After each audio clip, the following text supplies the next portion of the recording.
ಗೋಲ್ ಗುಂಬಜ್ ವಿಜಯಪುರ. ನಮಸ್ಕಾರ ಸ್ನೇಹಿತರೆ. ಇವತ್ತಿನ ದಿನ ನಾವು ನೋಡುತ್ತಿರುವುದು ಒಂದು ಮೌಸೋಲಿಯಂ ಅಂದರೆ ಗೋರಿ ಅಂತ ಹೇಳ್ಬೋದು. ಅಂದರೆ ವಿಜಯಪುರ ಆದಿಲ್ ಶಾಹಿ ಮತ್ತು ಅವರ ಸಂಬಂಧಿಕರ ಗೋರಿಗಳಿವು. ಈ ಒಂದು ಮೌಸೋಲಿಯಮನ್ನು 17ನೇ ಶತಮಾನದಲ್ಲಿ ಕಟ್ಟಲಾಗಿದೆ. ಆದಿಲ್ ಶಾಹಿ ವಂಶದ 7ನೇ ತಲೆಮಾರಿನ ರಾಜ ಮೊಹಮ್ಮದ್ ಆದಿಲ್ ಶಾಹಿ, 7ನೇ ತಲೆಮಾರಿನ ರಾಜ. ಆದಿಲ್ ಶಾಹಿ ವಂಶದ 7ನೇ ತಲೆಮಾರಿನ ರಾಜ ಮೊಹಮ್ಮದ್ ಆದಿಲ್ ಶಾಹಿ ತಾನು ಬದುಕಿರುವಾಗಲೇ ಈ ಒಂದು ಕಟ್ಟಡವನ್ನು ಕ್ರಿಸ್ತಶಕ 1627ರಲ್ಲಿ ಕಟ್ಟಲಿಕ್ಕೆ ಪ್ರಾರಂಭಿಸಿ 1656ರವರೆಗೆ, ಅಂದರೆ ಮೊಹಮ್ಮದ್ ಆದಿಲ್ ಶಾಹಿಯ ಕೊನೆಯ ದಿನದವರೆಗೂ ಸಹಿತ ಈ ಒಂದು ಕಟ್ಟಡದ ನಿರ್ಮಾಣ ಪ್ರಗತಿಯಲ್ಲಿ ಇತ್ತು. ತಾವು ನೋಡ್ತಾ ಇರೋದು ಈ ಗೋಲ್ ಗುಂಬಜ್ನ ಮೊದಲ ಕಟ್ಟಡ. ತದನಂತರ ಒಂದು ವಿಸ್ತಾರ ಬರುತ್ತೆ. ತದನಂತರ ತಾವು ಗೋಲ್ ಗುಂಬಜನ್ನು ನೋಡ್ಬೋದಾಗಿದೆ. ಇದು 2ನೇ ಕಟ್ಟಡ.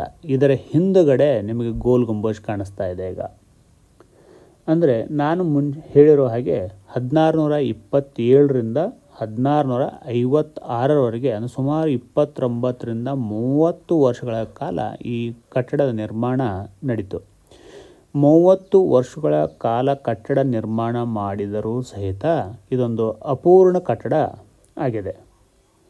ಕ್ರಿಸ್ತಶಕ 1656ರಲ್ಲಿ ಮೊಹಮ್ಮದ್ ಆದಿಲ್ ಶಾಹಿಯ ಕಾಲದ ನಂತರ ಈ ಕಟ್ಟಡದ ಕಾಮಗಾರಿಯನ್ನು ನಿಲ್ಲಿಸಲಾಯಿತು. ಈ ಕಟ್ಟಡ ಆದಿಲ್ ಶಾಹಿಗೆ ಪ್ರಿಯವಾಗಿರುವ ಸೂಫಿ ಸಂತರಾದಂತಹ ಹಶೀಮ್ ಪೀರ್, ಇಲ್ಲಿ ನೋಡ್ತಾ ಇರೋದಿಲ್ಲ, ಇದು ಹಶೀಮ್ ಪೀರ್ ಅವರ ದರ್ಗಾ. ಈ ದರ್ಗಾದ ಹಿಂದುಗಡೆ ಕಟ್ಟಡದ ನಿರ್ಮಾಣ, ಅಂದರೆ ಗೋಲ್ ಗುಂಬಜ್ ಕಟ್ಟಡದ ನಿರ್ಮಾಣ ಆಗಿದೆ. ಈ ಕಟ್ಟಡ ಮುಂದುಗಡೆ ಭಾಗದಲ್ಲಿ ಅಂದರೆ ಗೋಲ್ ಗುಂಬಜ್ ಮುಂದುಗಡೆ ಭಾಗದಲ್ಲಿ ನಾವು ಈ ಒಂದು ವಿಸ್ತಾರವನ್ನು ನೋಡ್ಬೋದಾಗಿದೆ. ಈ ವಿಸ್ತಾರದ ಮುಂದುಗಡೆ ಮತ್ತೊಂದು ಕಟ್ಟಡ ಬರುತ್ತೆ. ಅಂದರೆ 3 ಕಟ್ಟಡ, ಅಂದರೆ 2 ಕಟ್ಟಡದ ನಂತರ ನಾವು ಗೋಲ್ ಗುಂಬಜನ್ನು ನೋಡ್ಬೋದಾಗಿದೆ. ಇದು ಚೌಕಾಕೃತಿಯಲ್ಲಿದೆ ಮತ್ತು 4 ಮಿನಾರ್ಗಳನ್ನು ಹೊಂದಿದೆ. 4 ಕಾಲಮ್ ಪಿಲ್ಲರ್ಸ್ ಥರ ಮಿನಾರ್ಸ್ಗಳನ್ನು ಹೊಂದಿದೆ. ಇದು ನಾವು ಇಲ್ಲಿ 7 ಅಂತಸ್ತಿನ ಮಿನಾರ್ಗಳನ್ನು ನೋಡ್ಬೋದು. ಪ್ರತಿಯೊಂದು ಮಿನಾರ್ 7 ಅಂತಸ್ತುಗಳನ್ನು ಹೊಂದಿದೆ.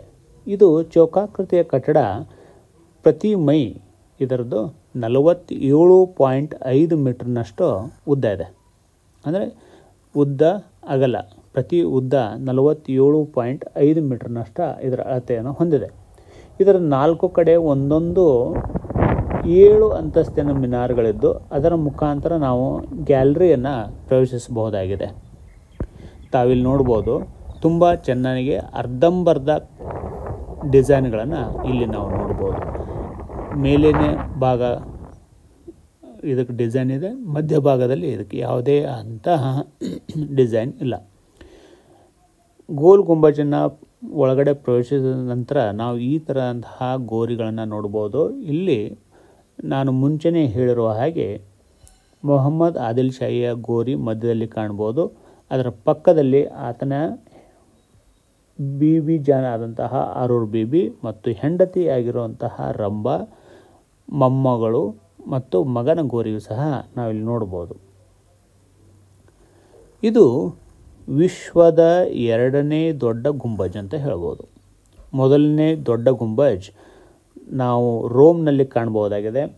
ಸೇಂಟ್ ಪೀಟರ್ಸ್ ಬ್ಯಾಸಿಲಿಕಾ ಅಂತ ರೋಮ್ನಲ್ಲಿರೋದು. ತದನಂತರ ವಿಶ್ವದ 2ನೇ ದೊಡ್ಡ ಗುಂಬಜ್ ಭಾರತ ದೇಶದ ಕರ್ನಾಟಕ ರಾಜ್ಯದ ವಿಜಯಪುರದಲ್ಲಿ ನಾವು ನೋಡ್ಬೋದಾಗಿದೆ. ಈ ಕಟ್ಟಡದ ಮಧ್ಯಭಾಗ ಅತ್ಯಂತ ಆಕರ್ಷಕವಾಗಿರೋದು. ಇದು ಕಟ್ಟಡದ ಮೊದಲ ಭಾಗ. ಇದು ಮೊದಲಿಗೆ ಬರುವಂತಹ ಕಟ್ಟಡ. ನಂತರ ಒಂದು ವಿಸ್ತಾರ ಬರುತ್ತೆ. ನಂತರ ಗೋಲ್ ಗುಂಬಜನ್ನು ನಾವು ನೋಡ್ಬೋದು.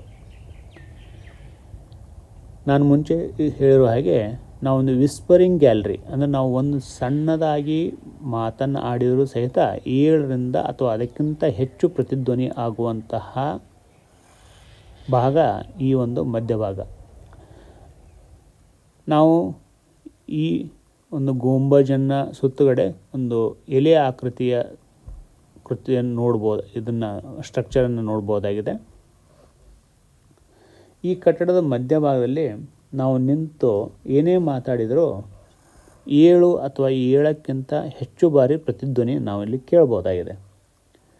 ಈ ಒಂದು ವಿಸ್ಪರಿಂಗ್ ಗ್ಯಾಲರಿಯಲ್ಲಿ ಒಂದು ಸೂಜಿಯ ಮೊನೆ ಬಿದ್ದರೂ ಸಹಿತ ಅದನ್ನು 38 ಮೀಟರ್, ಇದು ಒಂದು ವಿಸ್ಪರಿಂಗ್ ಗ್ಯಾಲರಿ, 38 ಮೀಟರ್ ನಾವು ಈಗ ನಿಂತಿದ್ದೇನೋ ಇದು ಸುಮಾರು ಈ ವಿಸ್ಪರಿಂಗ್ ಗ್ಯಾಲರಿಗೆ 6 ದ್ವಾರಗಳಿವೆ. ಸೊ ಯಾವುದಾದ್ರೂ ಒಂದು ದ್ವಾರದಲ್ಲಿ ನಿಂತು ಅದರ ಅಪೋಸಿಟ್ ದ್ವಾರ, ಅದರ ವಿರುದ್ಧದ ದ್ವಾರದಲ್ಲಿ ಇನ್ನೊಬ್ಬರು ನಿಂತ್ಕೊಂಡ್ರೆ ಒಂದು ಸೂಜಿಯ ಮೊನೆ ಬಿದ್ದರೂ ಸಹಿತ ಅದು ಕೇಳಿಸ್ಕೊಳ್ಳುತ್ತೆ. ಒಂದು ದ್ವಾರದಿಂದ ಅಪೋಸಿಟ್ ದ್ವಾರಗಿರುವ ಅಂತರ ಸುಮಾರು 38 ಮೀಟರ್ ಆಗಿದೆ. ಸೊ ಅಷ್ಟೊಂದು ದೂರದಲ್ಲೂ ಇದ್ದರೂ ಸಹಿತ ಅತ್ಯಂತ ಸಣ್ಣ ಶಬ್ದವೂ ಸಹಿತ ನಿಖರವಾಗಿ ಕೇಳಬಹುದಾಗಿದೆ. ಇದು ಸೂಫಿ ಸಂತರ ದರ್ಗಾ, ಹಶೀಮ್ ಪೀರ್ ಅವರ ದರ್ಗಾ ಆಗಿದೆ. ಇದರ ಹಿಂದುಗಡೆಯೇ ಇರುವುದೇ ಗೋಲ್ ಗುಂಬಜ್.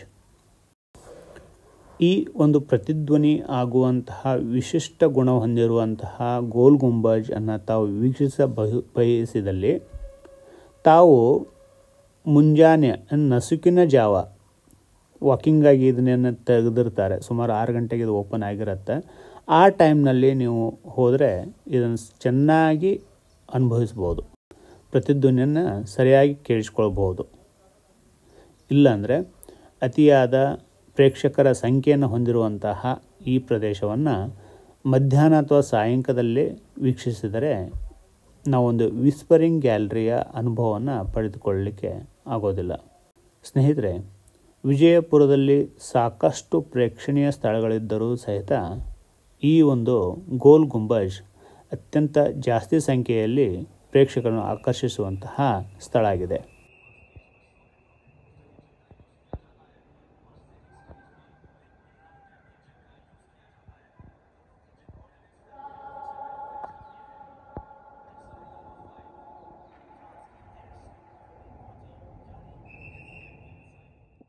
ಇದಿಷ್ಟು ಗೋಲ್ ಗುಂಬಜ್ ಬಗ್ಗೆ ಕಿರು ಮಾಹಿತಿ. ಧನ್ಯವಾದಗಳು.